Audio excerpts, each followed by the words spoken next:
Students, कैसे हैं आप सब? आई होप सब अच्छे होंगे और अपने एग्जाम की तैयारी बहुत अच्छे से कर रहे हैं, राइट। आपकी डिमांड के अकॉर्डिंग हम जीएसटी का सिलेबस कंप्लीट करते जा रहे हैं। फाइनली आज हम चैप्टर नंबर 8 पे पहुंच चुके हैं। देखो, जो चैप्टर नंबर फर्स्ट था जिसके अंदर हमने डिस्कस किया था कि कैरेक्टरिस्टिक्स क्या है, इवन टैक्स स्ट्रक्चर क्या है इंडिया के अंदर, ठीक है। देन उसके बाद हमने जीएसटी के ओवरव्यू के बारे में डिस्कस किया था। देन ऑफिसर्स के बारे में डिस्कस किया था जो कि सीजीएसटी एसजीएसटी के एक्ट के अंदर आते हैं और कैसे उनको अपॉइंट किया जाता है, उनको भी हमने डिस्कस किया था, राइट। देन हमने टैक्सेबल इवेंट को हमने बहुत अच्छे से क्लियर समझा था कि टैक्सेबल इवेंट क्या होते हैं, सेक्शन 7 जो कि बहुत ज़्यादा इंपॉर्टेंट था। देन आज के चैप्टर के लिए ये जो चैप्टर है, चैप्टर नंबर 5, ये बहुत ज़्यादा ज़रूरी है, इंपॉर्टेंट भी है, क्योंकि जो आज के चैप्टर का जो 50% जो कंसेप्ट है ना, इसी पॉइंट पे रुका हुआ है, इसी पॉइंट के ऊपर मैं कहूँगी बेस है। तो उम्मीद करूंगी कि जितने भी बच्चे अभी 8th चैप्टर पे पहुंच चुके हैं ये सभी चैप्टर देख चुके होंगे। स्मार्ट टैक्सेशन कंपोजिशन स्कीम क्या होती है, सेक्शन 10 के अंदर हमने डिस्कस किया। Taxable event, sorry time of supply, कब हम सप्लाई को मानेंगे वो टाइम को हमने डिस्कस किया था चैप्टर नंबर 7 के अंदर। देन आज हम चैप्टर नंबर 8 के बारे में डिस्कस करेंगे कि आईजीएसटी एक्ट क्या है। देखो, आईजीएसटी एक्ट के कंसेप्ट को डिस्कस करेंगे। फुल फॉर्म सबको पता होगी क्योंकि ये जो फुल फॉर्म है, हमने ये एमसीक्यू क्वेश्चन की जो वीडियो देख रहे हो जो कि आने वाली है, एमसीक्यू क्वेश्चन के अंदर हमने डिस्कस किया था आईजीएसटी के कंसेप्ट के रिगार्डिंग भी। ये कब आया था, कैसे आया था, इनकी फुल फॉर्म कैसे है और जीएसटी के साथ साथ आया था ये, है ना। तो अब ये देखो, आईजीएसटी कब लगता था, इसके रूल्स क्या हैं, टैक्स के अंदर कौन कौन सी इसके ऐसे मूवमेंट है जिनको हमें आईजीएसटी एक्ट 2017 के तहत हम इनको मानेंगे, वो सभी चीजें हम इसके अंदर डिस्कस करने वाले हैं। सो प्लीज फोकस करना इस चीज के ऊपर, क्योंकि आपको नजर आएगा कि मोस्ट ऑफ जो पॉइंट्स आएंगे वो आपको रिपीटेड देखने को मिलेंगे, जो कि हमने फर्स्ट से लेकर 7 चैप्टर कंप्लीट कर लिए, वहां पर आपको देखा होगा आपने, ठीक है। और इसके अंदर जो क्या क्या पढ़ने वाले हैं, सबसे पहले तो देखो बेसिक है, इंट्रोडक्शन पढ़ेंगे हम। देन उसके बाद हम integrated goods and service tax, IGST की ये स्टैंडर्ड फॉर्म है, फुल फॉर्म है, integrated goods and service tax, इसके बारे में डिस्कस करेंगे। फिर यहां पर 2017 एक्ट के दौरान इसके अंदर काफी सारी डेफिनेशंस दी हुई है, काफी सारे मतलब कहीं ना कहीं आईजीएसटी को ही एक्सप्लेन किया हुआ है, उसको समझेंगे डेफिनेशंस के अंदर। 24 पॉइंट्स इसके अंदर, अगर ये आपको समझ में आ गए तो कहीं ना कहीं 50% चैप्टर यहां पे आपका यहां क्लियर हो जाएगा, ठीक है। और बाकी का बचा जो 50% जो चैप्टर है वो आपका सेक्शन 5 डिफाइन करेगा, क्या है, Levi and collection under the IGST. देखो, लिवाई एंड कलेक्शन का जो पॉइंट था ना, वो सेक्शन 9 में भी था। सेक्शन 9 सीजीएसटी के एक्ट्स के रिगार्डिंग था। देखो, मैंने आपको ये यहाँ पे बताया, ये जो सेक्शन 9 है ना, इसके अंदर था ये, ठीक है। तो इसलिए कह रही हूं कि प्लीज उस वीडियो को जरूर देखना, एक सजेशन है, एक रिक्वेस्ट है। देन उसके बाद देखेंगे कि power to grant exemptions from the tax, कौन कौन सी ऐसे एरियाज है जहां पर टैक्स के रिगार्डिंग आपको एग्जम्पशंस दी है, उसके किसके पास ये पावर होती है, उनको हम डिस्कस करेंगे सेक्शन 6 के अंदर।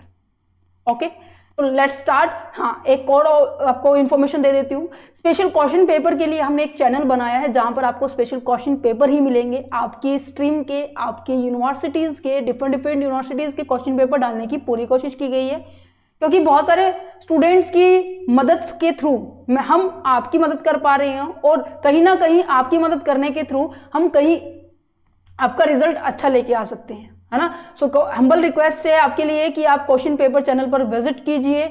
यूट्यूब पे ही हमने चैनल बनाया है, राइट। यहां पर आप देख पा रहे होंगे कि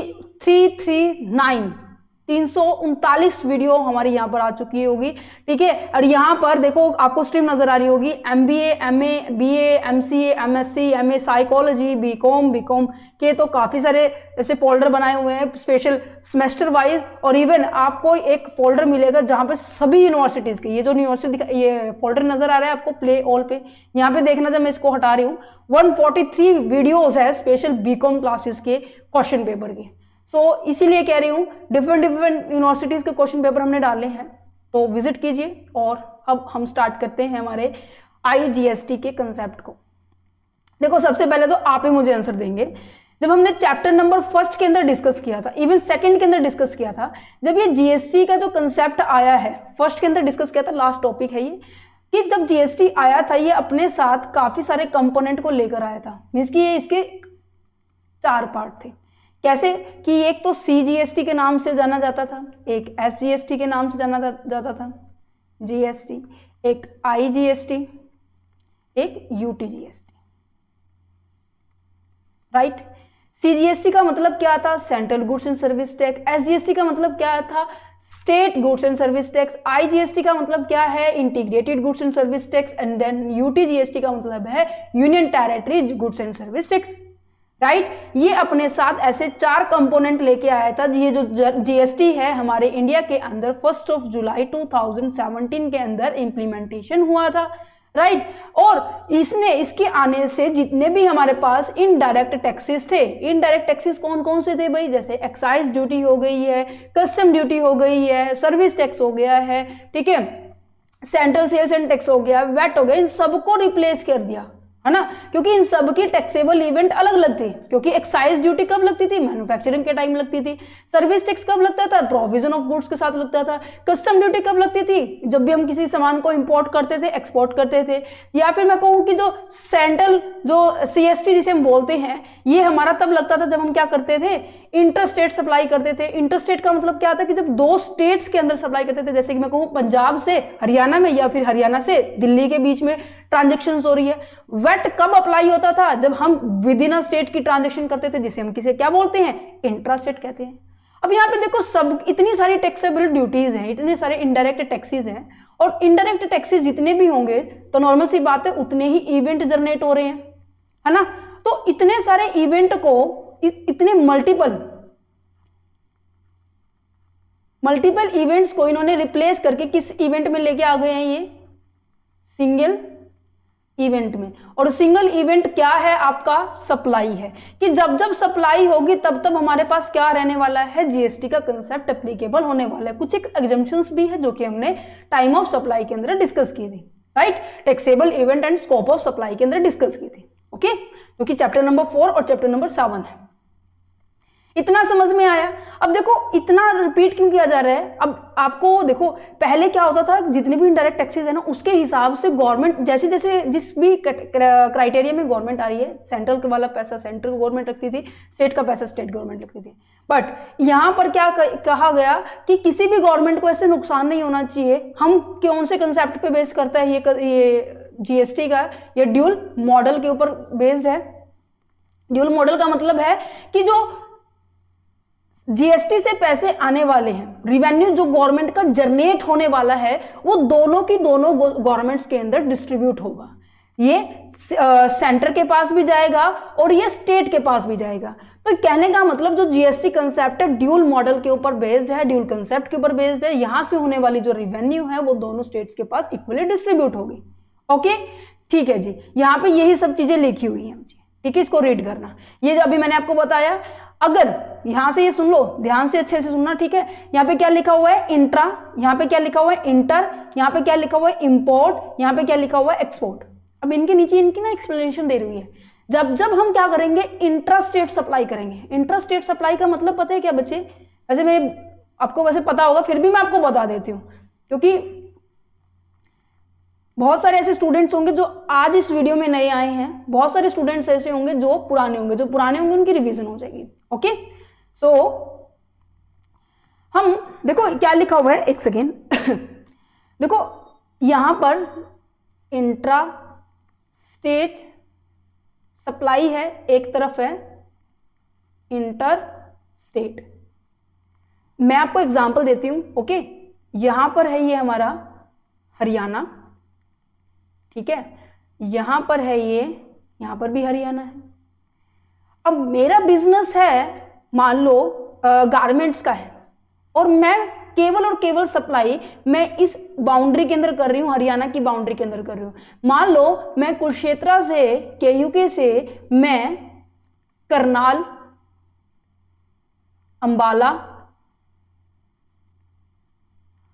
ओके, अंबाला के बाद रोहतक, सिरसा, सोनीपत, पानीपत, फरीदाबाद, फतेहाबाद, यहां पर मैं क्या कर रही हूं, अपनी गुड्स की डिलीवरी कर रही हूं। अब आपको यहां पे पता होगा हरियाणा के अंदर ही मैंने डिस्ट्रीब्यूट किया है। एक एग्जांपल और ले लेते हैं, पंजाब का ले लेते हैं। पंजाब के अंदर अंदर ही, जैसे कि पटियाला से लुधियाना दूरी, यहां पर ही मैं क्या कर रही हूं, यहीं पर मैं क्या कर रही हूं, ट्रांजेक्शन्स कर रही हूं। कहने का मतलब जब हम with in a state transactions करते हैं, with in a state supply provide करते हैं, उसे कहते हैं इंट्रा स्टेट। और जब इंट्रा स्टेट होता है तो उस टाइम कौन सा टैक्स लगता है भाई, आपके दोनों लगते हैं, CGST भी लगता है प्लस SGST भी लगता है। दैट मीन्स 50% रिवेन्यू इसका होगा, 50% रिवेन्यू इसका होगा। Is it clear?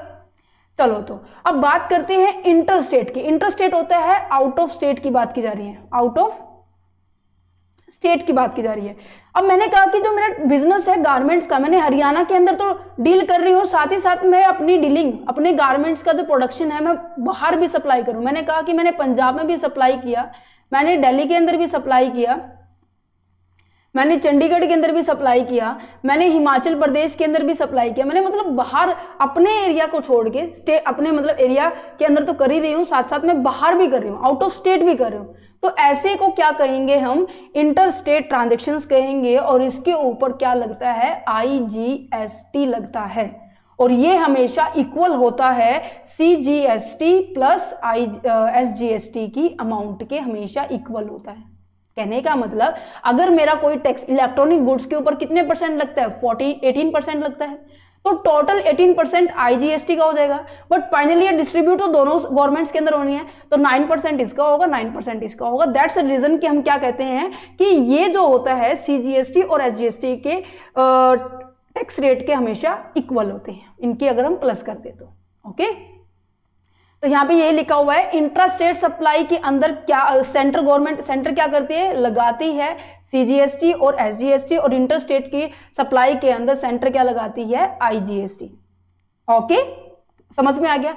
अगर बात की जाए जैसे कि पहले के टाइम में जो CST लगता था, देखो मैंने अभी आपको यहीं पे बताया, मैंने सेंट्रल सेल्स एंड टैक्स के थ्रू के अंदर सबसे पहले उसमें क्या होता था कि हम इंटर स्टेट सप्लाई के ऊपर क्या लगाते थे, ये इवेंट होता था जहां पर ये टैक्स लगता था, सेंट्रल सेल्स टैक्स, राइट। तो यहां पर क्या लिखा हुआ है, presently the central sales tax act 1956 regulate the inter state trade. Inter state trade को अभी भी क्या किया जा रहा है, 1956 के तहत वही मोस्ट ऑफ क्या है, रूल रेगुलेशन अप्लाई किए जा रहे हैं। और हाँ, यहां पर जो सेंट्रल सेल्स टैक्स को ये जो पावर दी जाती है कि इसको आप परफॉर्म करो, इसके अंदर पावर दी जाती है कि आप IGST एक्ट को आप मैनेज कर रहे हो, उसके अंदर पावर किस आर्टिकल के अंदर दी गई है, 269 ऑफ द कॉन्स्टिट्यूशन के दौरान इसको अथॉरिटी गई है। आर्टिकल 268, देखो इस एक्ट IGST एक्ट के कंसेप्ट को समझने के लिए ना आपको दोनों आर्टिकल समझने होंगे। आर्टिकल 269 तो हमें ये बताता है कि कौन कौन सी पावर जो है एक CST को दी गई है कि आप क्या कर रहे हैं, IGST एक्ट को मेंटेन किया जा रहा है। सेक्शन 286 क्या बताता है कि रिस्ट्रिक्शंस बताता है, कौन IGST नहीं लगाता, कौन IGST नहीं लगा सकता। लिवाई एंड कलेक्शन का पॉइंट पड़ा था ना कि सेंट्रल गवर्नमेंट के पास अधिकार होता है। तो मोस्टली क्या होता है, देखो यहां से जो रिवेन्यू जनरेट होता है वो किसके इक्वल बताया मैंने आपको, CGST और SGST को। बट दोनों का इक्वल अधिकार है। बट IGST के अंदर सबसे ज्यादा जो मतलब मेन जो मेजोरिटी पॉइंट होता है ना वो सेंट्रल गवर्नमेंट के पास होता है। तो कहने का मतलब जो टैक्स लगाती है IGST का वो भी क्या है, सेंट्रल गवर्नमेंट के पास ज्यादा अधिकार होता है उसके अंदर डिसीजन लेने के, इवन उसको रेगुलेटरी में फॉर्मुलेट करने में उनके पास ज्यादा डिसीजन होते हैं। ओके, क्या लिखा हुआ है, article 286 restrictions on the tax imposition. Restrictions बता रहा है कि कौन टैक्स इंपोज नहीं कर सकता। इंपोजिशन का मतलब होता है लगाना। लिवाई एंड कलेक्शन के अंदर फर्स्ट पॉइंट आता है ये। Prohibited the state legislature from the levying any, state legislature को रोका गया है कि आप टैक्स नहीं लगा सकते on the sale of the, या फिर परचेज है गुड्स एंड सर्विसेज की जो कि स्टेट के बाहर हो रही है या इंपोर्ट के थ्रू या फिर एक्सपोर्ट हम कर रहे हैं, उसके दौरान आप स्टेट वाले पर्सन, स्टेट की जो गवर्नमेंट है वो इसके अंदर इंटरफेयर नहीं कर सकती। Okay, allow the parliament, parliament को मतलब कहीं ना कहीं राइट है, पावर है इस यहाँ पर इंटरफेयर करने के। और यहाँ कहने का मतलब पार्लियामेंट के पास ज्यादा पावर है कि यहाँ पर इंटर स्टेट IGST के ऊपर, इवन इंटर स्टेट सप्लाई के अंदर आप टैक्स को इम्पोज कर सकते हैं। Okay, integrate goods and service tax act 2017 and act to make a provision for the levy and collection of the tax on inter state supply. देखो यहाँ पे ना जो छोटे छोटे वर्ड है ना, इनको समझना, क्योंकि यही चीज डेफिनेशन में आने वाली है।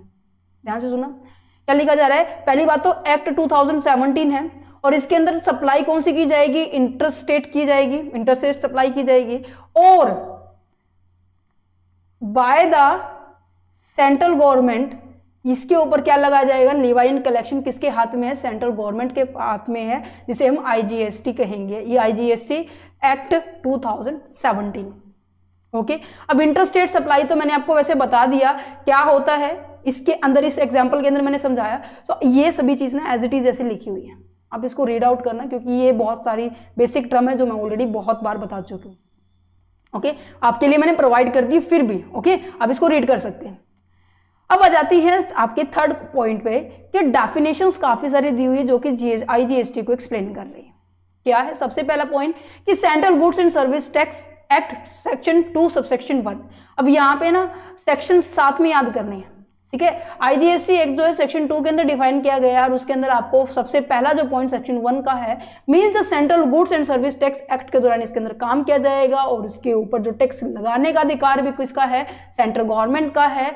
सब अब पहुंचते हैं हम सीधा थर्ड पॉइंट पे जो कि आपके लिए इंपॉर्टेंट है समझना। अब आपको एक क्वेश्चन पूछना है मुझे कि जो आपके इनडायरेक्ट टैक्सेस के अंदर किसको हम टैक्सेबल इवेंट मानते थे, काफी सारे सबके अलग अलग थे, राइट। बट GST के अंदर टैक्सेबल इवेंट किसे माना गया है, टैक्सेबल इवेंट किसे माना गया है, सप्लाई को माना गया है। जब जब सप्लाई होगी हम क्या करेंगे, कहीं ना कहीं वहां पे हमारे टैक्स की लायबिलिटी अरेज हो जाती है। तो इस पॉइंट को हम क्या लिख सकते हैं, कंटिन्यूअस सप्लाई भी लिख सकते हैं, कंटिन्यूअस जर्नी भी लिख सकते हैं। क्या कहता है ये कंसेप्ट कि यहां पर समझाती हूं मैं आपको कि यहां पे है एक सप्लायर, ठीक है, यहां है एक बायर। बायर रेगुलर बेसिस पे क्या कर रहा है, इनको ऑर्डर दे रहा है। 2022 में भी इन्होंने इनको ऑर्डर दिया, 2023 में इन्होंने भी इनको ऑर्डर दिया, 2024 के अंदर भी ये ऑर्डर देंगे, राइट। तो यहां पर ये जो सप्लायर है इनकी ऑर्डर के अकॉर्डिंग इनकी डिमांड भी पूरी कर रहे हैं। अब ये इसकी रिस्पॉन्सिबिलिटी है कि ये डिमांड को पूरी करने के लिए सामान कैसे पहुंचाए। मान लो कि आप हैं हरियाणा के अंदर, ठीक है, और ये हैं जम्मू एंड कश्मीर के अंदर, या फिर मैं दिल्ली के अंदर ले लेती हूँ, ठीक है। अब सामान को पहुंचाना आपकी रिस्पॉन्सिबिलिटी है, चाहे आप सामान किसी भी तरह से पहुंचाएं। यहां पर कंटिन्यूस जर्नी का मतलब क्या कह रहे हैं कि आप क्या है, बीच में रुकने नहीं चाहिए, कंटिन्यूस ये चलना चाहिए, स्टॉप अवर नहीं होना चाहिए, ठीक है। आप इसके अपनी सामान जब तक नहीं पहुंचाता तब तक आप रुकेंगे नहीं। चाहे जैसे कि आप ये होता है ना कि आप काफी सारे मीडिएटर्स का यूज कर लेते हैं। इंटरमीडिएटर्स क्या होते हैं, जो इस सप्लाई के अंदर आपको सपोर्ट करते हैं कहीं ना कहीं कि ये फाइनल कंज्यूमर तक पहुंच जाए, फाइनल रिसिपेंट के पास पहुंच जाए। मान लो कि मैंने यहाँ पर मैंने सोचा कि यहाँ से सबसे पहले मैंने क्या किया, अपने गोडाउन से, ठीक है, अपने गोडाउन से मैंने इसको व्हीकल के अंदर लोड किया और फाइनली ट्रेन तक पहुंचाया। यहाँ पे फर्स्ट इंटरमीडिएटरी पर्सन हो गया। देन ट्रेन के बाद मैंने यहाँ पर ट्रेन के अंदर पहुंचाया, इसको संभालने वाले ट्रेन में यहाँ तक पर्सन था। देन दिल्ली पहुंचने के बाद यहाँ से फिर मैंने इसको लोड किया व्हीकल के अंदर, फिर इसके वो आगे पहुंचाया, देन फाइनली इसके पास पहुंचा। अब मुझे देखो यहाँ पर कितने पर्सन से क्रॉस होके जाना पड़ रहा है, 1 2 3।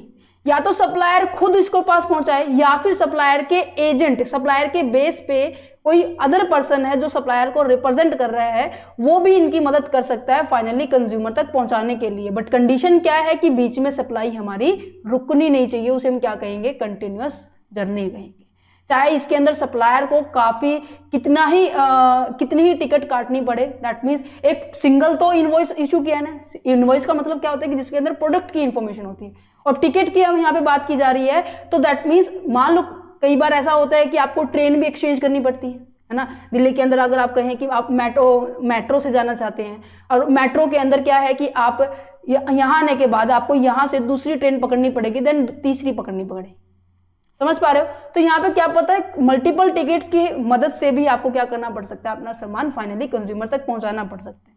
ठीक है, क्या लिखा हुआ है, विच ए सिंगल और मोर देन वन टिकट और invoice is issue at a same time earlier by the single supplier, चाहे सप्लायर के थ्रू किया जाए चाहे वो एजेंट के बिहाफ पे किया जाए काम, बट वो काम होना चाहिए which involve no stop over between any of the leg of the journey on which one और मोर द सेपरेट टिकट और द इनवॉइस आर इशू। चाहे वो कुछ भी करे बट बीच में आपका स्टॉपेज नहीं होना चाहिए। ठीक है, डिसएम्बार्क नहीं होना चाहिए, मीन्स कि बीच में उतरना नहीं चाहिए, रुकना नहीं चाहिए, वो सप्लाई है हमारी। ठीक है, नेक्स्ट पॉइंट क्या रहा है कि custom frontiers of India. Frontier का मतलब होता है एक ऐसी लिमिट जिसके अंदर, एक ऐसा दायरा होता है जिसके अंदर आपको ये अलाउड किया जाता है कि आप यहाँ से काम कर सकते हो, आप इतना इस एरिया तक क्या कर सकते हो, काम कर सकते हो।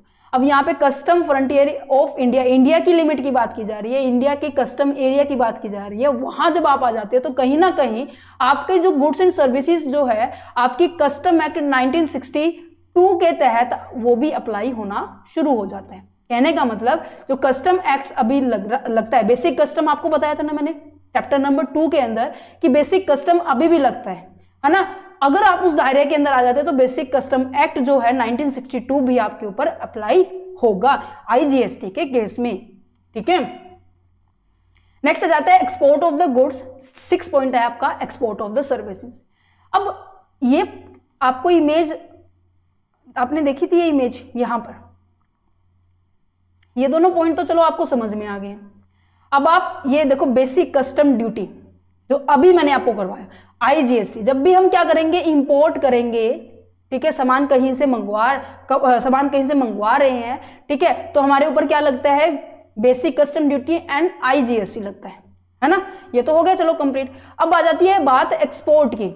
जब हम एक्सपोर्ट करेंगे तब हमारे ऊपर GST नहीं लगता, IGST का कंसेप्ट भी नहीं लगेगा। ऑब्वियस सी बात है, क्यों नहीं लगता, क्योंकि जो GST है वो कौन से प्रिंसिपल के ऊपर बेस है। जल्दी से इसको कमेंट बॉक्स में आंसर दीजिए, फटाफट मेरे को वीडियो को पॉज कीजिए, देन आंसर मुझे दीजिए। ओके जी, GST जो है आपका कंसेप्ट है destination based, destination based principle है। ये डेस्टिनेशन का मतलब क्या है कि फाइनली जब ये सामान जिस एरिया में पहुंच रहा है उसी गवर्नमेंट को टैक्स लगाने का अधिकार होता है, GST लगाने का अधिकार होता है। जब हम एक्सपोर्ट ही कर रहे हैं तो इंडिया से तो बाहर ही हो गया, तो इंडिया का तो GST नहीं लगेगा, दैट्स इट। तो यहां पे यही कहते हैं कि कहां गया भाई, कि एक्सपोर्ट ऑफ द गुड्स, जब आप एक्सपोर्ट कर रहे हैं गुड्स को तो इसका मतलब है कि taking goods out of India to place outside India. आप एक्सपोर्ट कर रहे हैं मींस कि आप अपने से सामान किसी और को भेज रहे हैं। इंपोर्ट का मतलब क्या होता है कि जब आप क्या कर रहे हो, किसी और से सामान मंगवा रहे हो। एक्सपोर्ट का मतलब है कि आपने सामान किसी और को भेजा है। तो नॉर्मल सी बात है, जो डेस्टिनेशन बेस कौन सा हो गया है, मान लो USA के अंदर आपने सामान भेजा है तो USA is the destination place और वहीं पर क्या होगा, GST लगेगा। ठीक है, तो दैट्स द रीजन यहाँ पे तो हमारा GST का IGST का concept same as it is रहने वाला है, जो हमारा सिंपल CGST एक्ट 2017 का है। एक्सपोर्ट ऑफ द सर्विसेज की बात की जाए, सर्विसेज भी ऐसी है क्या, अगर सप्लायर, अब देखो मैंने आपको बनाया यहाँ पे इंडियन का पर्सन जो कि सामान भेज रहा है बाहर, ये है USA का पर्सन, ये है आप इंडिया के। अब देखो आपने सामान भेजा है, आपने सर्विस गुड्स भेजा है, तो इंडिया वाला जो पर्सन है वो क्या होगा, लोकेटेड किस में है, इंडिया के अंदर है। तो सप्लायर कहाँ है, इंडिया के अंदर है। याद करने की ट्रिक है, देखो बच्चे इसमें रट्टा नहीं मारना इसमें, ठीक है। सप्लायर यही है ना, यहाँ पे लिख भी देती हूँ, सप्लायर ये है और आपका रिसिपिएंट हमारा पर्सन ये है। ओके, और रिसिपिएंट कहाँ नजर आएगा, आउटसाइड द इंडिया। तो नॉर्मल सी बात है, नजर आपको भी आ रहा होगा।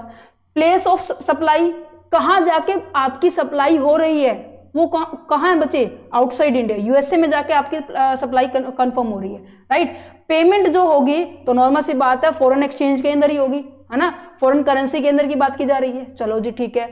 और इसके अंदर एक बात बोली गई है कि ये जो सप्लायर है और जो रिसिपिएंट है वो डिस्टिंक्ट पर्सन नहीं होने चाहिए। डिस्टिंक्ट पर्सन का मतलब बताया था ना कि जो पैन नंबर आपका 1 होता है उसी पैन नंबर के बेस पर आप डिफरेंट डिफरेंट ब्रांचेस ओपन करते हो, तो जीएसटी के पर्पज से सभी की सभी को क्या ट्रीट किया जाएगा, different different separate legal entity से ट्रीट किया जाएगा। दैट मीन सभी जो ब्रांचेस है वो अलग अलग टैक्स पेयर होंगी, वो नहीं होने चाहिए। क्लियर है? तीनों चारों पॉइंट आगे समझ में। इसी को आप देखो ग्राफ से समझ सकते हैं, ये पिक्चर से समझ सकते हैं। एक्सपोर्ट ऑफ द सर्विसेज क्या है, सप्लायर क्या होगा हमारा, लोकेटेड इंडिया में होगा, है ना, तुम इंडिया में थे, और जो रिसिपिएंट था वो मैंने आपको यूएसए का बना दिया था। तो नॉर्मल सी बात है, प्लेस ऑफ सप्लाई भी क्या होगी, आउटसाइड इंडिया होगी, पेमेंट भी क्या होगी, receive in the convertible foreign exchange के अंदर होगी, और आपका जो सप्लायर और रिसिपिएंट है वो आपका डिस्टिंक्ट पर्सन क्या नहीं होना चाहिए, डिस्टिंक्ट पर्सन नहीं होना चाहिए। That's it. नेक्स्ट पॉइंट आ जाता है फिक्स्ड एस्टेब्लिशमेंट, सेक्शन 2 सबसेक्शन 7। देखो 7th पॉइंट पे पहुंचे, सेक्शन 7 ही बन गया। अब फिक्स्ड एस्टेब्लिशमेंट का मतलब क्या होता है पता है? अब आपका बिजनेस है, मान लो हरियाणा के अंदर, ओके, और ये जो रजिस्टर्ड है, ये जो प्लेस है, ये बिजनेस है, ये क्या है, रजिस्टर्ड है। इसके अलावा कोई और प्लेस पे आपका बिजनेस भी ऑपरेट हो रहा है। दैट मीन्स आप वहां पर सुटेबल वे से, आप वहां पर परमानेंट वे से क्या है, स्टेबल है, वहां पे परमानेंट वे से आप वहां से अपना बिजनेस क्या कर रहे हैं, ऑपरेट कर रहे हैं। तो दैट मीन्स तो आप वहां से सर्विसेज दे सकते हैं। अगर किसी जो रिसिपिएंट को चाहिए होगी, तो कोई भी अगर सामान, कोई भी गुड्स, कोई भी कुछ भी चाहिए होगा, तो आप वहां से डायरेक्टली मूव कर सकते हैं, डायरेक्टली सामान पहुंचा सकते हैं। तो कहने का मतलब ऐसे प्लेस को जो आपके रजिस्टर्ड प्लेस से अलग होता है और जो वहां से आप डायरेक्टली सर्विसेज प्रोवाइड कर पाते हो, चाहे वो गुड्स की हो, चाहे वो सर्विसेज की हो, उसे हम क्या कहेंगे, उसे हम फिक्स्ड एस्टेब्लिशमेंट कहेंगे। क्या लिखा हुआ है, means a place other than the registered place of business. Registered place of business से अलग है, जहां पर आप क्या कर रहे हैं, degree of performance, permanence and the stable structure in term of the human and technical resources to supply the services और रिसीव। आप उस प्लेस पे आप सर्विसेज भी प्रोवाइड भी कर पा रहे हो, रिसीव भी कर पा रहे हो, तो देन उस प्लेस को क्या कहेंगे, फिक्स्ड एस्टेब्लिशमेंट कहेंगे। आप इस पिक्चर के थ्रू भी समझ सकते हैं। ओके, चलिए, तो नेक्स्ट पॉइंट आ जाता है goods and services tax compensation to the state.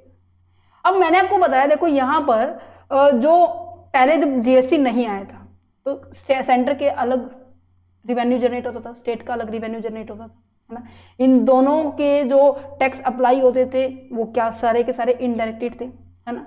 इन सबको रिप्लेस करके हमने क्या इंट्रोड्यूस किया, गवर्नमेंट ने क्या इंट्रोड्यूस किया, 2017 के अंदर जीएसटी के कंसेप्ट को इंट्रोड्यूस किया। कहीं ना कहीं अब यहाँ पे देखो आईजीएसटी के अंदर रोल किसका ज्यादा मतलब प्ले है, सेंटर का। स्टेट का जो रिवेन्यू है उसको नुकसान ना पहुंचे, उसको कंपनसेट करने के लिए जो आपका एक्ट है goods and service tax compensate to state act 2017, इसके अंदर डिसाइड किया गया है कि आप स्टेट को भी उसके पार्ट का क्या करेंगे, रिवेन्यू देंगे 50-50% जो है, ठीक है। गवर्नमेंट सेक्शन क्या है, मीन्स की जो आईजीएसटी के किसके द्वारा मेंटेन की जाती है, किसके द्वारा मतलब सारे रूल रेगुलेशन किए जाते हैं, सेंट्रल गवर्नमेंट है। नेक्स्ट पॉइंट आ जाता है import of the goods and next is import of the services. अब इंपोर्ट की बात की जा रही है। इंपोर्ट का मतलब क्या है कि आप क्या कर रहे हैं, आप यहां हैं इंडिया के अंदर, ध्यान से सुनना इस एग्जाम्पल को भी, यहां आप इंडिया के अंदर और जो सप्लायर है ये है सप्लायर है यूएसए के अंदर, ठीक है, और आप है रिसिपिएंट, और रिसिपिएंट है हमारा इंडिया के अंदर। तो नॉर्मल सी बात है कि आप क्या कर रहे हो, दूसरी कंट्री से गुड्स अपने पास लेके आ रहे हैं, दूसरी कंट्री से सर्विसेज ले रहे हैं, है ना। तो यहां पे यही क्या कहा गया है, bringing goods into India from a place outside the India. आप बाहर वाली कंट्री से सामान को क्या कर रहे हैं, भारत के अंदर लेके आ रहे हो। सर्विसेज की बात की जाए तो यहाँ पे सप्लायर की प्लेस को बताएंगे, इंडिया जो रिसिपिएंट की प्लेस को बताएंगे, प्लेस ऑफ सप्लाई को बताएंगे, पेमेंट कहाँ होने वाले, इनको एक्सप्लेन किया जा रहा है। क्या है सप्लायर, देखो हमारा क्या है, लोकेटेड आउटसाइड इंडिया है हमारा सप्लायर आउटसाइड इंडिया, ओके जी। रिसिपिएंट हमारा क्या है, लोकेटेड इनसाइड इंडिया है, हमारा इंडिया के अंदर है। प्लेस ऑफ सप्लाई क्या है, सर्विसेज इन इंडिया है, जहां पर फाइनली कंज्यूम किया जाएगा उसे क्या कहा जा रहा है, इंडिया के अंदर है। यही तो है। अब देखो यही एज इट इज एक्सप्लेन किया हुआ है। इंपोर्ट ऑफ द सर्विसेज दोबारा से रिवीजन हो जाएगी, फटाफट कीजिए। सप्लायर क्या था आपका, लोकेटेड आउटसाइड था यूएसए के अंदर, मैंने आपको सप्लायर बनाया अपना, ठीक है, जो आप रिसिपिएंट है, हम खुद है, लोकेट कर रहे हैं इंडिया के अंदर, प्लेस ऑफ सप्लाई तो नॉर्मल सी बात है, जहां पर रिसिपिएंट होगा वही हमारी क्या होगी, प्लेस ऑफ सप्लाई की बात की जा रही है। Okay, integrated tax section 2 subsection 12। अब देखो 12th पॉइंट आ गया तो 12 ही सेक्शन आ गया, means integrated goods and service tax Levi under this act. जो भी आपका 2017 के अंदर जो भी लिखा हुआ है उन सभी के ऊपर जितनी भी इंटर स्टेट सप्लाई होगी वहां पर क्या लगेगा, IGST का कंसेप्ट लगेगा। ओके जी, अब बात करते हैं इंटरमीडिएटरीज। इंटरमीडिएटरीज का मतलब क्या होता है, वो पर्सन जो कहीं ना कहीं अपनी सप्लाई के अंदर, जो सप्लायर की जो सप्लाई कर रहा है वो सप्लायर, उसके अंदर वो उनको सपोर्ट कर रहा है, ठीक है, चाहे उनकी गुड्स की सर्विस देने, गुड्स की आगे पहुंचाना है, या फिर सर्विसेज को देने में हेल्प कर रहा है, या फिर सिक्योरिटीज की रिगार्डिंग बात की जाए, कहीं ना कहीं वे ऐसे पर्सन होते हैं, चाहे वो क्या कर रहे हैं, वो आपको सपोर्ट कर रहे हैं कि हाँ ये काम, जैसे कि होता है ना कि इंश्योरेंस कंपनी में होता है, कंपनी यहाँ है, कंपनी के एजेंट यहाँ है, डिफरेंट पार्ट्स में फैले हुए और आपको कंपनी के बारे में इंफॉर्मेशन प्रोवाइड कर रहे हैं, तो कहीं ना कहीं ये उस तरीके से बात की जा रही है। Means a broker and agent और any other person by whatever name card, हम किसी भी नाम से उन्हें बुला सकते हैं, उनका मेन काम क्या क्या होता है कि वो अरेंज करते हैं, फैसिलिटेट करते हैं उस सप्लाई ऑफ गुड्स सर्विसेज को या फिर सिक्योरिटीज को उन दो पर्सन के बीच में, बिटवीन द 2 और more person, but does not, कौन से पर्सन इंटरमीडिएटरीज के अंदर नहीं आएंगे, कौन से नहीं आएंगे, जो अपने पर्पस के लिए कर रहा है ना वो इंटरमीडिएटरी में नहीं आता है, वो जो किसी की हेल्प कर रहा है ना वो पर्सन इंटरमीडिएटरी के अंदर आएगा। देखो इसको मैं इसमें थ्रू समझाती हूँ आपको, कौन कौन से पर्सन इंटरमीडिएटरीज के अंदर इंक्लूड होंगे, ब्रोकर होगा, एजेंट होगा, पर्सन होगा। क्यों होंगे, क्योंकि ये सारे के सारे पर्सन क्या करते हैं, हमें अरेंज करके देते हैं, सुविधाओं को हमें प्रोवाइड करते हैं, जिसके थ्रू हम क्या है गुड्स सर्विस और सिक्योरिटीज को नेक्स्ट पर्सन तक पहुंचा सके। अब बात की जाए वो खुद मतलब अपने ही गुड्स को मतलब प्रमोट करने की बात कर रहे हैं, तो क्या उसके वो इंटरमीडिएटरी की तरह काम कर रहे हैं, नहीं कर रहा ना। Who supply such goods and services और बोथ और security on his oven account, उसके खुद के अकाउंट के बेस पे वो क्या कर रहा है, अपनी सर्विसेज को प्रोवाइड कर रहा है, वो ब्रोकर एजेंट मैं कहूँ इंटरमीडिएटरी नहीं है। ओके, नेक्स्ट जाता है location of the recipient of the services. देखो सर्विसेज के केस में भी सेम एज इट इज है और गुड्स के केस में भी सेम एज इट इज है, तो ध्यान से समझना इस पॉइंट को, ठीक है।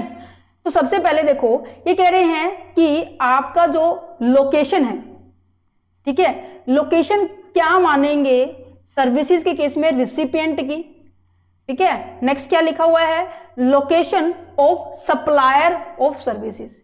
ओके, सर्विसेज ही है बट यहां पे बात की जा रही है रिसिपिएंट की और बात की जा रही है अपने सप्लायर की। ओके, चलो लोकेशन की बात की जा रही है।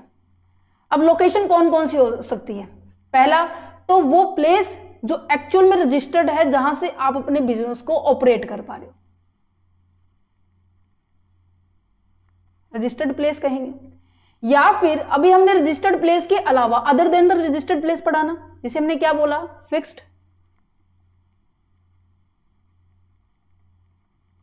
एस्टैब्लिशमेंट पढ़ा हमने, जो कि other than the business registered place होते हैं। एक ऐसा हो सकता है कि जहां से आप डायरेक्टली डील कर पा रहे हैं, ठीक है, आपका बिजनेस कहीं हो रहा है बट डायरेक्टली आप कस्टमर के साथ, डायरेक्टली आप अपने जो मेन पार्टी है उसके साथ डील कर पा रहे हो, सामान को भेजने के लिए भी, इवन सामान को रिसीव करने के लिए। ओके, एक होता है भाई इनके अलावा खुद का रेजिडेंशियल स्टेटस, जहां पे आप फाइनली रह रहे हो, ठीक है, रेजिडेंट प्लेस की बात की जा रही है। तो इनमें से किसी एक को हम क्या मानेंगे, लोकेशन मानेंगे। अगर आपको रजिस्टर्ड प्लेस पता है बिजनेस का तो आप उसको लोकेशन मानेंगे, चाहे वो रिसिपिएंट की है या फिर मैं कहूं आपके सप्लायर की है। इनमें से अगर आपको उनका रजिस्टर्ड जो रजिस्ट्रेशन जो प्लेस पता है बिजनेस का, आप उनको लोकेशन मानेंगे।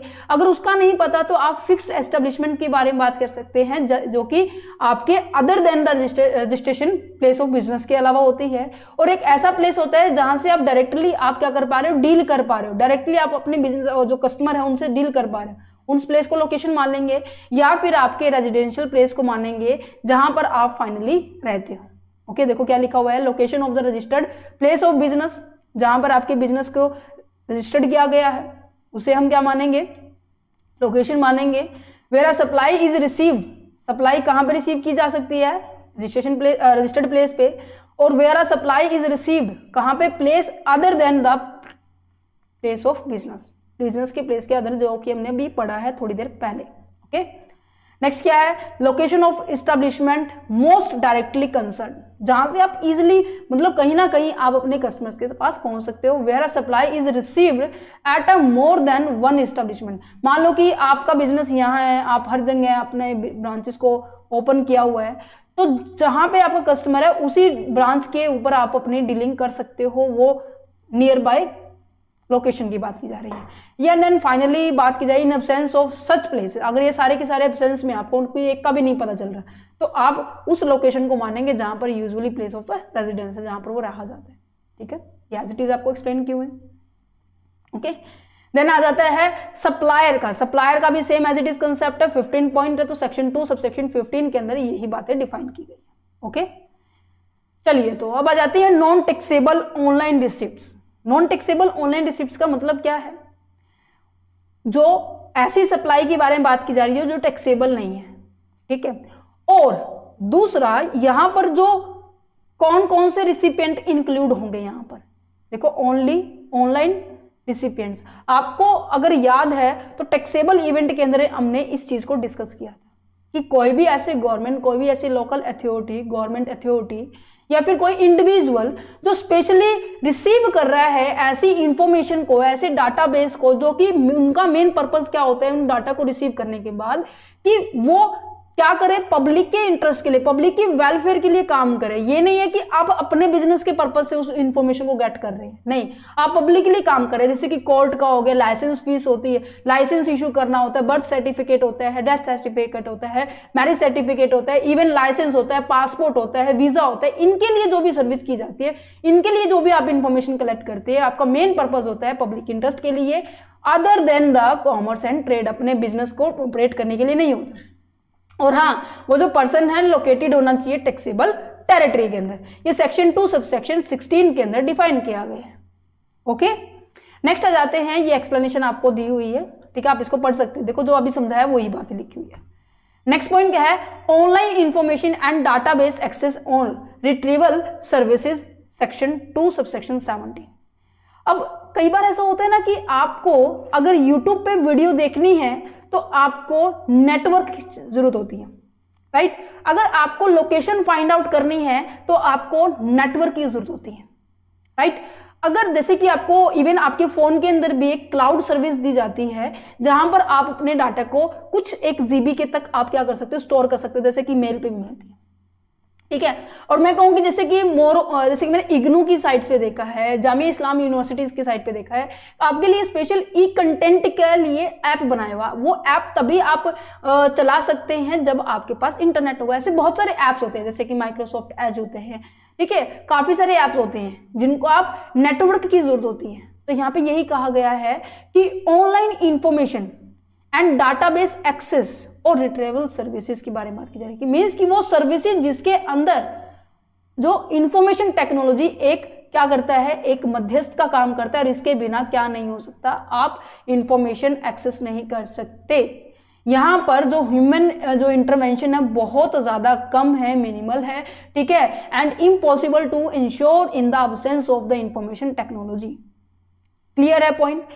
ओके, देखो यहाँ पे काफी सारे एग्जांपल्स दिए हुए हैं, जैसे कि एडवर्टाइजिंग ऑन द इंटरनेट। अगर किसी को इंटरनेट पे एडवर्टाइजिंग देनी है तो वहां पे इंटरनेट की एक्सेस चाहिए। प्रोवाइडिंग द क्लाउड सर्विस आपको मैंने बता दिया। Provision of the E book हो गया, मूवी हो गया, म्यूजिक हो गया, सॉफ्टवेयर हो गया। अगर ऐसे कुछ इंटेंजिबल्स एप्स होते हैं जिनको आप क्या करना पड़ता है, आपको चलाने के लिए नेटवर्क की जरूरत होती है। किसी को अगर डाटा, मैं कहूँ कि आपको अब जैसे कोई अब कुछ दिन पहले क्या था कि नेटवर्क की सर्विस कुछ क्षेत्र के अंदर क्या है, बंद थी, है ना, राइट, सही बोला। तो वहां पे क्या था कि आप इंफॉर्मेशन सेंड नहीं कर पा रहे थे। अगर किसी के घर वाईफाई नहीं लगा हुआ तो वहां पे इंफॉर्मेशन सेंड नहीं कर पाओगे, व्हाट्सएप पे आप मैसेज नहीं सेंड कर पाओगे, मेल नहीं सेंड कर सकते, है ना। तो वहां पे कहीं ना कहीं प्रॉब्लम हो रही थी। तो ऐसे भी कोई कंटेंट होते जिनके लिए हमें क्या है, इंफॉर्मेशन टेक्नोलॉजी की जरूरत होती है, नेटवर्क की जरूरत होती है। जैसे कि हमें चाहे गेम खेलना हो। आउटपुट टेक्स्ट सेक्शन 2 सबसेक्शन 18 क्या कहते हैं? इनपुट टैक्स क्रेडिट के बारे में पढ़ा है। इनपुट टैक्स क्रेडिट क्या होता है कि जब आप इनपुट खरीदते हैं तब टैक्स देते हो, उसे तो इनपुट टैक्स बोल दिया गया। जब आप आउटपुट सेल करते हैं, मींस कि अपने प्रोडक्शन को बाहर निकालते हैं, तो उस टाइम हम क्या करते हैं? आउटपुट टैक्स देते हैं, जो कि सेक्शन 2 सबसेक्शन 18 के अंदर डिफाइन है। क्या कहते हैं? In relation to the taxable person means the integrated tax chargeable under the act on the taxable supply of goods और द सर्विसेज और बोथ मेड बाय हिम और बाय हिज एजेंट। चाहे वो खुद भी कर सकता है, चाहे उसका एजेंट करे, but excluding the tax payable by him और the reverse charge basis. Reverse charge basis की बात नहीं की जा रही, यहाँ पर simple and normal forward charges की बात की जा रही है, जो कि सेक्शन 9 सबसेक्शन 1 के अंदर भी डिस्कस किया था हमने, राइट। चलिए, तो नेक्स्ट आ जाता है स्पेशल इकोनॉमिक जोन आ जाए या फिर स्पेशल इकोनॉमिक जोन डेवलपर आ जाए। ऐसे एरिया के अंदर क्या डिफाइन किया गया आपके लिए? स्पेशल क्लॉज डिफाइन किया गया है ZA ऑफ द सेक्शन 2। ये आपको लर्न करने की बात है, ठीक है, इसमें कोई समझाने की बात नहीं है। यहाँ पे आपको सेक्शंस लर्न करने होंगे, स्पेशल इकोनॉमिक जोन का एक्ट याद करना होगा, इनके तहत इसके अंदर काम किया जाएगा। ओके, नेक्स्ट आ जाता है सप्लाई। अब देखो GST के अंदर सप्लाई किसे माना गया है, जो कि हमने सेक्शन 7 के अंदर भी डिस्कस किया था। सेक्शन 7 देखो हमारा कौन से चैप्टर के अंदर था? आई होप हमारा जो टैक्सेबल इवेंट में था, right. Scope of the supply. Supply किसे माना गया? सप्लाई किसे कहते थे?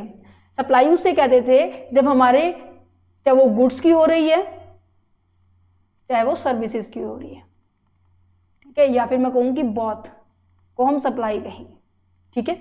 इसके फुल कंसेप्ट को समझने के लिए आपको प्लीज आप विजिट कीजिए चैप्टर नंबर 4 पे। ओके, टैक्सेबल टेरिटरी क्या होती है? वो एरिया बोला जाता है जहां पर वो फाइनली टैक्स होने वाली है, वो प्रोडक्ट के ऊपर टैक्स फाइनली लगने वाला है। जीरो रेटेड सप्लाई क्या होती है? जीरो रेट मतलब कि कौन से ऐसे कंपोनेंट है, कौन से ऐसे गुड्स है, कौन से ऐसे सर्विसेज है जिनके ऊपर जीरो रेट लगते हैं।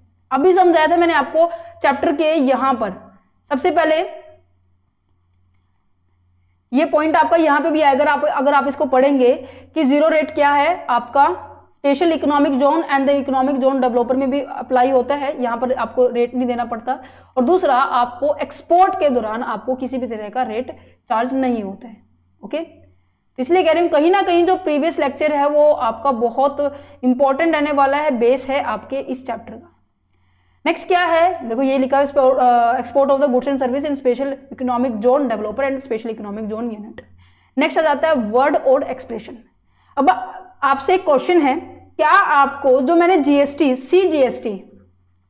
CGST act 2017 section 9 subsection section 9 को मैंने डिफाइन किया था और सेक्शन 7 को जो डिफाइन किया था, क्या आपको वही point as it is similar लग रहे हैं? ऑब्वियस सी बात है। तो यहाँ पे जो भी वर्ड, जो भी एक्सप्रेशन आपके सेक्शन GST एक्ट 2017 में लिखे हुए हैं वही same as it is, same meaning है इनका, यहाँ पर कोई डिफरेंस नहीं है जो अगर वहां पे नहीं है, क्योंकि अभी आपको बताया था जीएसटी के अंदर आपको 4 कंपोनेंट बताए थे, तो हम एक कंपोनेंट को ही डिस्कस कर रहे हैं, IGST को ही डिस्कस कर रहे हैं। अगर कोई बात अगर जीएसटी के अंदर ही मना कर दी गई, नहीं कर सकते, जैसे कि अल्कोहल कंज्यूमर प्रोडक्शन जो प्रोडक्ट होते हैं, अल्कोहल, लिक्योर, ह्यूमन कंजप्शन जो प्रोडक्ट होते हैं, पेट्रोलियम के जो काफी सारे ऐसे प्रोडक्ट्स हैं, ठीक है, आइसक्रीम हो गया, तंबाकू हो गया, ऐसे कुछ एक प्रोडक्ट है जो कि जीएसटी से बाहर रखे गए हैं, राइट। इवन मैन्युफैक्चरिंग करने से उनके ऊपर जीएसटी नहीं लगता, कुछ एक ऐसा कंसेप्ट हमने डिस्कस किया था, राइट। तो अगर इसी के अंदर मना है तो नॉर्मल सी बात है यहां पर भी मना होंगे ना, ऑब्वियस सी बात है, ठीक है। चलिए तो नेक्स्ट कंसेप्ट पे पहुंचते हैं, meaning of the Levi of a tax. Levi का मतलब क्या होता है? अब एक पॉइंट मैंने आपको बताया था कि टैक्स लगता कब है? तब लगता है जब हमारी सप्लाई होती है, ठीक है। अब आपको ये तो पता चल गया कि लगता कब है, सप्लाई के ऊपर लगता है। अब कैसे लगेगा, कौन इसको इंपोज करेगा और ये कितना इंपोज होगा, इसको कैलकुलेशन भी तो करना होगा ना, कितना इंपोज होगा, और फाइनली इसको कौन कलेक्ट करेगा, ये सभी बातें भी तो होती है ना। तो इंपोजिशन का मतलब होता है कि लगाना, कि इस पर्सन के इतनी लायबिलिटी बन गई है, कि इस पर्सन की इतनी लायबिलिटी बन गई है, श्याम जी कितनी बन गई है, राम जी कितनी बन गई है। इंपोजिशन का मतलब ये है। कैलकुलेशन का मतलब है कि आपने जितनी भी सप्लाई की, आपने जितना भी अपने गुड्स एंड सर्विसेज के बारे में आगे भेजा है, ठीक है, आगे सामान भेजा है, तो उसके ऊपर कितना टैक्स लगेगा, वो सारे की सारी चीजें कैलकुलेट करके बताने। क्या आप ऐसे ही कैलकुलेट कर लोगे? नहीं ना, आपके लिए आपको उसके बारे में पता होगा कि कितनी डिडक्शन मिल रही है, कितना उसके ऊपर एग्जम्पशंस है, ठीक है, कितना आपको उसके अंदर रिबेट मिल रही है, ये सभी की सभी बातें आपको पता होनी चाहिए, तभी आप क्या कर सकते हो, टैक्स के कैलकुलेट करते हो। Then finally authority and department के पास ये राइट आ जाता है कि आपसे वो जो टैक्स का अमाउंट है वो चार्ज करे। यहाँ पे यही लिखा हुआ है कि levy of a tax means imposition as well as the assessment करना। अब देखो यहाँ पे ना जो इम्पोजिशन तो आपको पता लग गया, इम्पोजिशन का मतलब है कि लगाना टैक्स को, और कैलकुलेशन ऑफ अ टैक्स को हम पता है क्या कहते हैं, असेसमेंट। असेसमेंट का मतलब होता है कि ये बताना कि आपको कितना बन गया है टैक्स। ओके, तो क्या लिखा हुआ है, द लिवाई के अंदर क्या क्या इंक्लूड होते हैं, both imposition as well as the assessment. तो सबसे पहले इंपोजिशन का मतलब देखो क्या लिखा हुआ है, और ये कौन कलेक्ट करता है, कौन मतलब इसके अंदर काम का कौन ये डिफाइन करता है कि आपकी टैक्स लायबिलिटी होती है।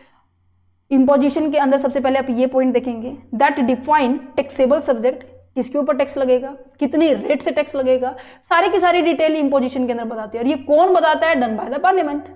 ओके जी। असेसमेंट की बात की जाए तो असेसमेंट का मतलब होता है कि आप टैक्स को कैलकुलेट कर रहे हो, और इसको कैलकुलेट करने का जो राइट है, इसको काम कर, ये जो परफॉर्म करेगी ड्यूटी, वो एग्जीक्यूटिव गवर्नमेंट करेगी।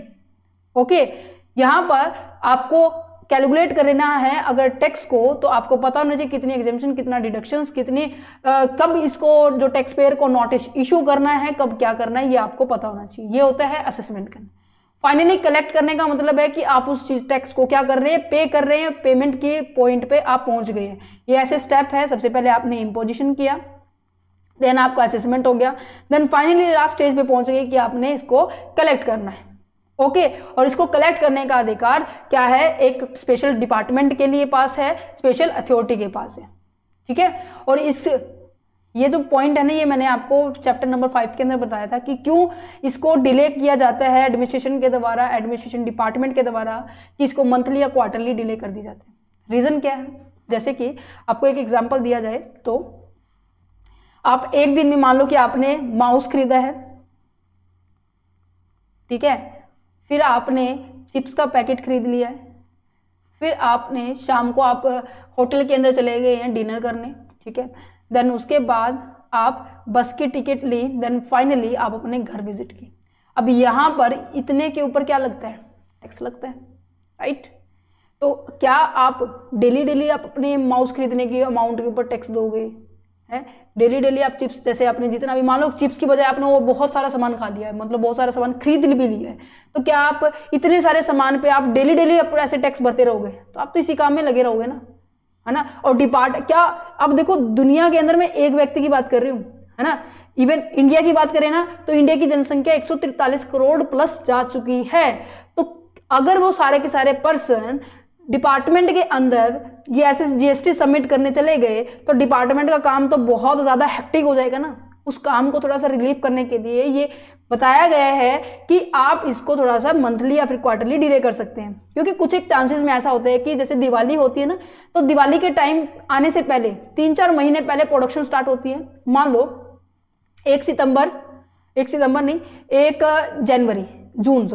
1 जून से प्रोडक्शन बनना स्टार्ट हुई, आगे आपने सप्लायर को सेंड कर दिया 1 अक्टूबर को, दिवाली आई थी भाई 21 नवंबर को, तो 21 नवंबर को क्या कर दिया, फाइनली सेल हुआ है।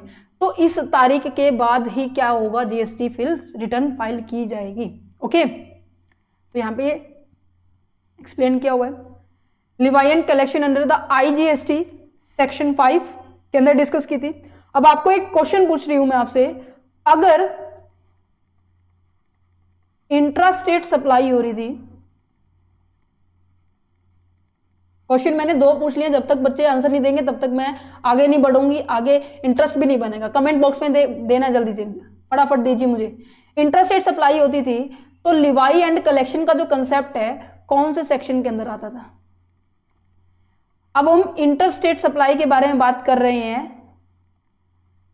तो लिवाई एंड कलेक्शन का जो कंसेप्ट है, अब आपको नजर तो आ ही गया है, सेक्शन 5 के अंदर डिस्कस किया जा रहा है, राइट। और ये कौन से सेक्शन में डिफाइन किया था?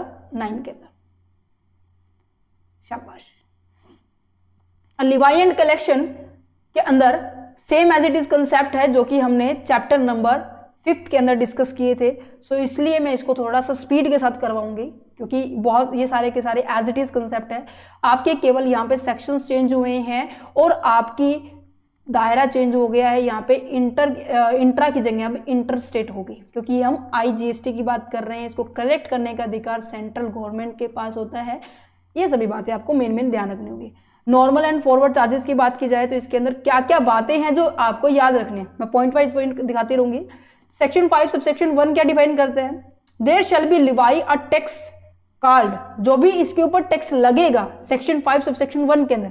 अब देखो नॉर्मल एंड फॉरवर्ड चार्जेस के अंदर जो आपका टैक्स पेयर होता है वो कौन होता है? जल्दी से बताइए टैक्सेबल पर्सन कौन होता है? इसका आंसर कमेंट बॉक्स में कीजिए, ठीक है। और इसके ऊपर जो टैक्स लगता है वो क्या है? Integrated goods and service tax and services. आपको लगा कि मैम बता देंगे जैसे हमने ऊपर बताया था? नहीं, ये जो ऑप्शन मैंने इसलिए बताया क्योंकि ये PDF में भी मैंने लिखा हुआ है। बट अब ये जो ऑप्शन आपको बताना है कि जो नॉर्मल एंड फॉरवर्ड जो चार्जेस के अंदर कौन टैक्सेबल पर्सन होते हैं, जल्दी से, ठीक है। और यहां पर सारी ये पहला पॉइंट तो ये बात करनी है कि टैक्स कौन सा लगेगा? IGST लगेगा। क्यों लग रहा है? क्योंकि यहाँ पे इंटर स्टेट सप्लाई हो रही है सभी गुड्स एंड सर्विसेज के अंदर। बट किसको छोड़ के हो रही है? Alcohol liquor for the human consumptions, इसको छोड़ के क्या हो रही है? बाकी सभी क्या कर सकते हैं हम? गुड्स एंड सर्विसेज को हम आगे प्रोसीड कर सकते हैं। और हाँ, जो टैक्स की जो रेट है ना वो एक्सीड नहीं होगी, not exceed from the 40%। Last chapter के अंदर हमने डिस्कस किया था, जब हमने इंटर स्टेट सप्लाई की थी वहां पे मैक्सिमम लिमिट CGST की थी, वो हमारी 20% थी। क्यों?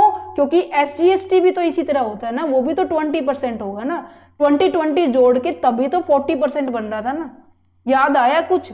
राइट, क्योंकि यहां पर आप 28% आपकी मैक्सिमम पॉइंट थी, बट इसको हम इंक्रीज कर सकते थे अप टू 40%। 40% का मतलब है यहाँ पे CGST के अंदर भी सेंट्रल गवर्नमेंट का 20% हिस्सा है और स्टेट गवर्नमेंट का आपका भी 20% हिस्सा है। तो टोटल की बात की जाए तो ये टोटल हो गया 40%। तो IGST हमारा कितना हो सकता है? 40% हो सकता है। As per there is a notified by the government on the recommendation of the council and collected in such a manner may be prescribed and shall be paid by the taxable person। अब ये taxable person कौन है? इसका answer आपको answer में comment में देना है। ओके, ठीक है जी। IGST रेट वो क्या होगा? हमेशा क्या इक्वल होगा? CGST rate plus SGST rate. अभी बताया मैंने 20% प्लस में 20% is always equal to there is 40%। Okay, IGST would be levied, लगाया जाता है सेंट्रल गवर्नमेंट के द्वारा on all the interstate transactions into India shall be levied and collected in accordance with the provision of section 3 of the custom tariff act 1975 और साथ ही साथ custom act 1962 यहां पर लगेगा। कि यहां पर जब भी हम IGST की बात करें, देखो मैंने ऊपर बताया जब हम इंपोर्ट की बात कर रहे हैं तो वहां पे बेसिक कस्टम ड्यूटी और हमारा IGST का कंसेप्ट लगता है। ओके जी, चलिए तो सेकंड पॉइंट। अब यहां पे देखो कितने पॉइंट हो गए? First point, second, third, fourth and fifth. यहां पे टैक्स पेयर टैक्सेबल पर्सन ही पे करेगा। और यहां पर इस पॉइंट को ना आप ना फोर्थ पॉइंट में ही इंक्लूड कर सकते हो यहां पर। ओके, देन इसके बाद यहाँ पे फिफ्थ पॉइंट, सिक्स पॉइंट आपका ये यहाँ पे ये आएगा कि कस्टम एक्ट के दौरान इसके अंदर काफी सारे काम किए जाएंगे सेक्शन 12 के थ्रू। नेक्स्ट आ जाता है supply of the petroleum product, section 5 subsection 2 की बात की जा रही है। पेट्रोलियम प्रोडक्ट को क्या IGST के अंदर इंक्लूड किया जाएगा? जब CGST के अंदर इंक्लूड नहीं किया, इवन उसकी डेट भी बता दी जाएगी कि कब इसको GST के अंदर इंक्लूड करेंगे, तो नॉर्मल सी बात है जो कंसेप्ट GST के अंदर ही नहीं है क्या वो IGST के अंदर होगा? ऑब्वियस सी बात है नहीं होगा। तो according to this section, section 5 subsection 2 integrated tax on the supply petroleum product, high speed diesel, motor spirit, जिसे हम कॉमनली हम कह सकते हैं पेट्रोल है, नेचुरल गैसेज है, एविएशन टर्बाइन है, ये अभी क्या की जा रही है? पेट्रोल, ये सभी के सभी क्या है आपके सेक्शन 5 सबसेक्शन 2 के तहत नहीं आती। जब इसको लाया जाएगा, इसको इफेक्ट में लाया जाएगा तो ये स्पेशली नोटिफाई कर दिया जाएगा गवर्नमेंट के द्वारा काउंसिल की रिकमेंडेशन के हिसाब से। ओके, यहाँ पे 5 है, ठीक है। चलिए तो यहाँ पे ये पॉइंट आपका वहीं से आया हुआ है, ठीक है, ये इसके अंदर इंक्लूड नहीं होगा। चलिए तो नेक्स्ट आ जाता है tax on reverse charge basis on the reverse charge basis.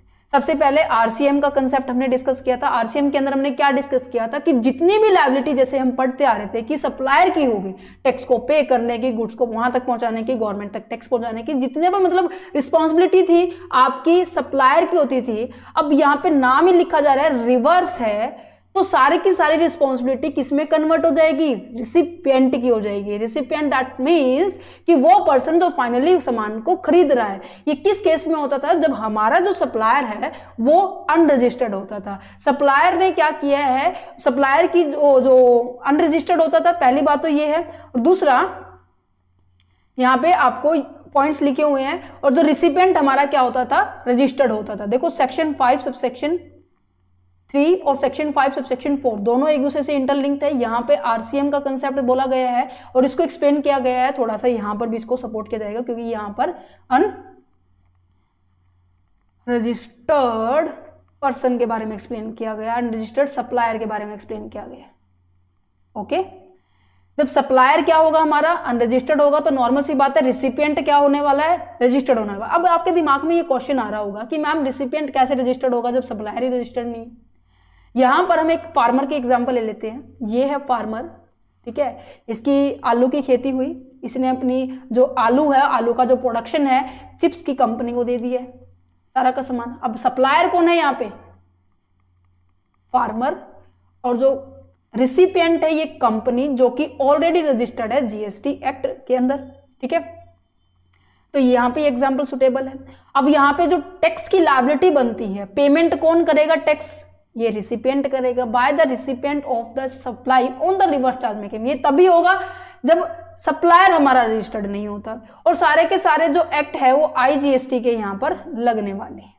Okay, तो क्या लिखा हुआ है कि रिवर्स चार्ज मैकेनिज्म का मतलब क्या है कि shifting the responsibility of paying the GST from the supplier to there is a recipient on the certain goods and services. ये सभी के ऊपर अप्लाई नहीं होती, सभी गुड्स एंड सर्विसेज के ऊपर अप्लाई नहीं होती, स्पेशल कंडीशन में अप्लाई होती है।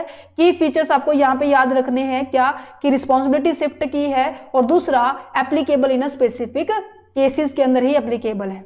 ओके, अब देखो मैंने यहाँ पे बताया आरसीएम का जो कंसेप्ट है हमने सेक्शन 9 सबसेक्शन 4 में किया था जब हमारी इंट्रा स्टेट सप्लाई हो रही थी, ठीक है।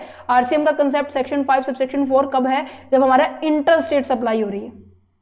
उम्मीद करती हूं अब आपको याद रह जाएगा। सप्लाई जब अनरजिस्टर्ड हो गया, सेक्शन 5 सबसेक्शन 4।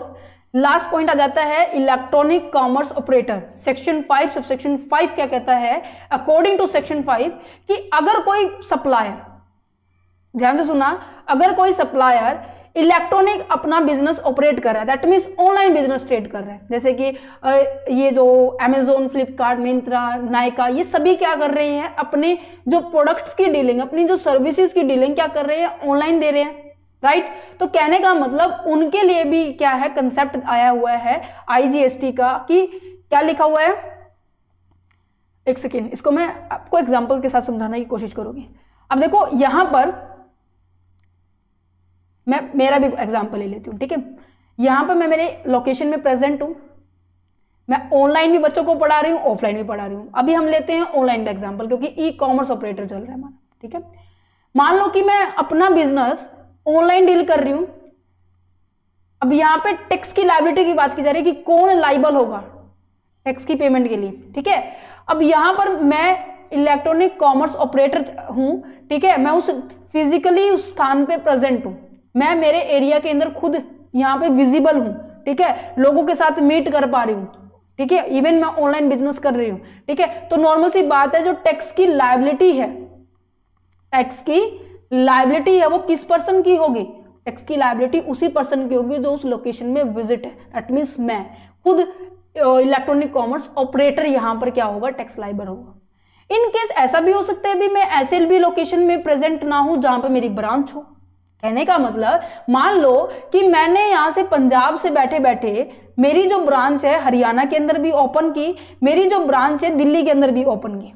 ओके, अब यहां से हरियाणा के अंदर मेरी ब्रांच है, बट यहां पे मैं खुद प्रेजेंट तो नहीं हूं, मैं कभी कभार यहां आ जाती हूं, ठीक है। दिल्ली में जैसे मेरी ब्रांच है, मैं यहाँ खुद तो नहीं यहाँ पे रहती, मैं कभी कभार यहाँ जाती हूँ। या तो मेरे लिए फिर टैक्सेबल पर्सन कौन होगा? क्वेश्चन यहाँ पे ये उठता है।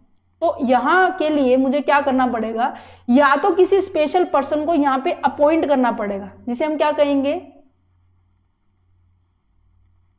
रिप्रेजेंटेटिव कहेंगे। दैट मीन्स जो मुझे दर्शा रहा है, ठीक है, जो लीगली रिप्रेजेंटेटिव होगा ना, या तो मुझे उसको अपॉइंट करना पड़ेगा।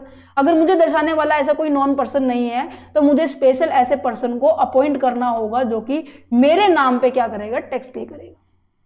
क्या लिखा हुआ है, liability of the electronic commerce operator की क्या है, नॉर्मल केस की बात की जाए जिसके अंदर जो इलेक्ट्रॉनिक कॉमर्स जो पर्सन है वहां पर फिजिकली प्रेजेंट होता है, फिजिकली वहां पे एग्जिस्टेंस में होता है, तो ड्यूटी किसकी बनती है, इलेक्ट्रॉनिक कॉमर्स ऑपरेटर की बनेगी। ओके जी, ठीक है। अगर मैं बात करूं, अगर फिजिकली प्रेजेंस नहीं है तो उस केस में या तो आपको लीगल रिप्रेजेंटेटिव अपॉइंट करना पड़ेगा, तो वही पर्सन क्या होगा, टैक्सेबल पर्सन होगा। बात की जाए हमारी, अगर लीगल रिप्रेजेंटेटिव नहीं है उस कही गई टेरिटरी के अंदर, तो हमें एक ऐसे पर्सन को अपॉइंट करना पड़ेगा जो कहीं ना कहीं वो टैक्सेबल पर्सन भी कहलाएगा। ओके, नॉर्मल केस का याद रखना, फिजिकली प्रेजेंस है तो वहां पर इलेक्ट्रॉनिक कॉमर्स ऑपरेटर ही क्या होगा, टैक्सेबल पर्सन होगा। अगर आप फिजिकली प्रेजेंस वहां नहीं है, या तो आप रिप्रेजेंटेटिव को अपॉइंट करो या फिर आप खुद एक ऐसे पर्सन को अपॉइंट करो जो स्पेशली टैक्सेबल टेरिटरी के अंदर होगा। ओके, चलिए तो लास्ट पॉइंट आ जाता है power to grant the exemptions from tax, section 6 के अंदर। सेक्शन 6 क्यों है, क्योंकि जो सेक्शन 11 हमने डिस्कस किया था, सेक्शन 11 किसके बारे में डिस्कस किया था, CGST के अंदर था, राइट, वो कि जिसके अंदर हमने डिस्कस किया था। साथ में सेक्शन 9 जिसके अभी हमने पार्ट पढ़े सेक्शन 5 के अंदर, जहां हम अब बात करेंगे सेक्शन 6 के अंदर, जहां पे हमारी integrated goods and service tax की बात की जा रही है, that means inter state supply की बात की जाए। तो यहाँ पे गवर्नमेंट के पास पूरा अधिकार होता है कुछ एक एरिया के अंदर कि आप एग्जम्पशंस दे सकते हैं कि उनकी टैक्स लायबिलिटी कम हो जाए, ठीक है, या तो कुछ एक सर्टेन सप्लाईज के अंदर होती है जो कि सेक्शन 6 सबसेक्शन 1 के अंदर डिफाइन की गई है। ये सेम एज इट इज वही पॉइंट्स है बच्चे, बट एक आप प्रोवाइड कर सकते, गवर्नमेंट के पास ये भी अधिकार है कुछ एक सर्कमस्टांसेस के अंदर, जैसे कि नेचुरल डिजास्टर्स आ जाए, ठीक है, नेचुरल आप जिसके ऊपर आपका कंट्रोल नहीं होता है, जैसे कि 2013 के अंदर केदारनाथ के अंदर जब वो हादसा हुआ था, वहां पे इतना बड़ा हादसा था कि आप उससे निकलने के लिए आपको काफी टाइम लगेगा। तो कुछ स्पेसिफिक टाइम के लिए, कुछ स्पेसिफिक रीजन के लिए गवर्नमेंट के पास ये अधिकार है कि आप एग्जम्पशंस दे सकते हो, जो कि सेक्शन 6 सबसेक्शन 2 किसके लिए बात की जा रही है, इंटर की बात की जा रही है। अगर ये बात होती इंट्रा के लिए तो सेक्शन 11 सबसेक्शन 2 होता है, यहाँ पे सेक्शन 11 सबसेक्शन 1 होता, और ऊपर की बात की जाए तो सेक्शन 11 होता। क्लियर है कंसेप्ट? यहां पर आपका बहुत ही बेसिक था, आपको उम्मीद करूंगी ये समझ में आया होगा। सेक्शन जो IGST एक्ट 2017 है। नेक्स्ट चैप्टर हम चैप्टर नंबर 9 करेंगे। और हाँ, अगर कोई बच्चा इस PDF की ये जो PDF है एज ए नोट्स लेना चाहते हैं तो प्लीज ले सकते हैं, ₹9 रखा हुआ है हमने, ठीक है। और अगर आप लेना चाहते हैं, अगर आप इंटरेस्टेड है लेने के लिए, ईमेल ID और व्हाट्सएप नंबर डिस्क्रिप्शन बॉक्स में गिवन है, तो टीम के साथ कांटेक्ट कीजिए और साथ ही साथ वो आपको इंफॉर्मेशन प्रोवाइड कर देंगे कि कैसे क्या कुछ आगे फर्दर प्रोसेस रहने वाली है। ओके, और हाँ, क्वेश्चन पेपर चैनल पे जरूर विजिट करना, आपके लिए जो क्वेश्चन पेपर बनाए गए हैं उनका फायदा जरूर लेना फ्री ऑफ कॉस्ट। ओके जी, ठीक है, तो मिलते हैं नेक्स्ट वीडियो के अंदर चैप्टर नंबर 9 के अंदर, जिसमें डिस्कस करेंगे इंटरस्टेट सप्लाई और इंट्रास्टेट सप्लाई के अंदर। बहुत ही इंटरेस्टिंग चैप्टर रहने वाला है, बहुत ही छोटा सा चैप्टर है, उसको हम जल्द ही खत्म कर देंगे। ओके, देन फिर हमारे बहुत कम चैप्टर रह जाएंगे। अब हमारा 60% सिलेबस हो चुका है GST का। अब आप हाँ कमेंट करके ये भी बताना है कि जो आपका जो टैक्सेबल पर्सन होगा IGST के अंदर सेक्शन 5 सबसेक्शन 1 के अंदर का, उसका आंसर क्या है। दूसरा जो आंसर क्वेश्चन है कि इसके बाद हम कौन सा सब्जेक्ट शुरू करें। ओके, चलिए तो